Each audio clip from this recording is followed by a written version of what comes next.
যোৱাকালি ভাৰতৰ প্ৰধানমন্ত্ৰী নৰেন্দ্ৰ মোদী ডাঙৰীয়াই সংসদত উত্তৰ পূৰ্বাঞ্চলক জৈৱিক ৰাজ্যৰূপে গঢ়ি তুলিব বুলি কোৱাত আজি কৃষক মুক্তি সংগ্ৰাম সমিতিয়ে আদৰণি জনাইছে। ভাৰতৰ প্ৰধানমন্ত্ৰীয়ে সংসদত যোৱাকালি যি প্ৰস্তাৱ উত্থাপন কৰিলে সেই কথা আজি কৃষক মুক্তি সংগ্ৰাম সমিতিৰ সভাপতি অখিল গগৈয়ে কয় যে যোৱা 2005 চনৰ পৰা কৃষক মুক্তি সংগ্ৰাম সমিতিয়ে কৈ আহিছে যে অসমক জৈৱিক ৰাজ্য হিচাপত ঘোষণা কৰিব লাগে আৰু ইয়াত কেমিকেল ফাৰ্টিলাইজাৰ দিয়া বন্ধ কৰিব লাগে, কাৰণ এই কেমিকেল পদ্ধতি কেৱল কোম্পানীৰে লাভ হয়, বৰঞ্চ অসমৰ মাটিখিনি সম্পূৰ্ণৰূপে ধ্বংস হৈ আছে আৰু জনতাৰ কোনো লাভ হোৱা নাই বুলি কৃষক মুক্তি সংগ্ৰাম সমিতিৰ সভাপতি অখিল গগৈয়ে কয়। কালি ভাৰতবৰ্ষৰ প্ৰধানমন্ত্ৰী নৰেন্দ্ৰ মোদী ডাঙৰীয়াই সংসদত উত্তৰ পূৰ্বাঞ্চলখনক জৈৱিক ৰাজ্যৰূপে গঢ়ি তুলিবৰ কাৰণে যি প্ৰস্তাৱ দাখিল কৰিছে বা যি প্ৰস্তাৱ উত্থাপন কৰিছে সেই প্ৰস্তাৱক আমি আদৰণি জনাইছোঁ।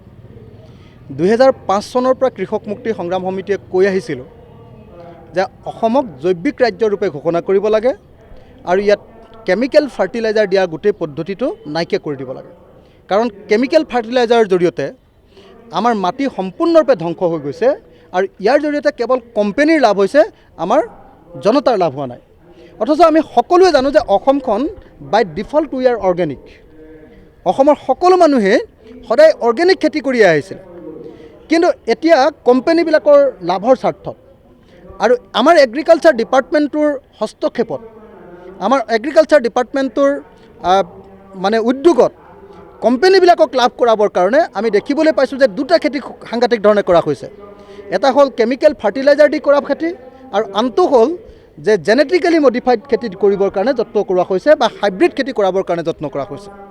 ইয়াৰ জৰিয়তে অসমৰ খেতিয়কবিলাকৰ লাভ হোৱা নাই, ইয়াৰ জৰিয়তে লাভ হৈছে কেৱল কোম্পানীবিলাকৰ। সেইকাৰণে আমি দাবী উত্থাপন কৰিছোঁ যে নৰেন্দ্ৰ মোদী কোৱাৰ নিচিনাকৈ অসমখন আৰু উত্তৰ পূৰ্বাঞ্চলখন জৈৱিক ৰাজ্য কৰা হওক, ইয়াক কেৱল জৈৱিক খেতি কৰা হওক আৰু জৈৱিক খেতি কৰি গোটেই পৃথিৱীৰ কাৰণে অসম তথা উত্তৰ পূৰ্বাঞ্চলখন এখন মডেল দেশত বা মডেল ৰাজ্যত বা মডেল অঞ্চলত পৰিণত কৰা হওক, এই দাবী আমি উত্থাপন কৰিছোঁ।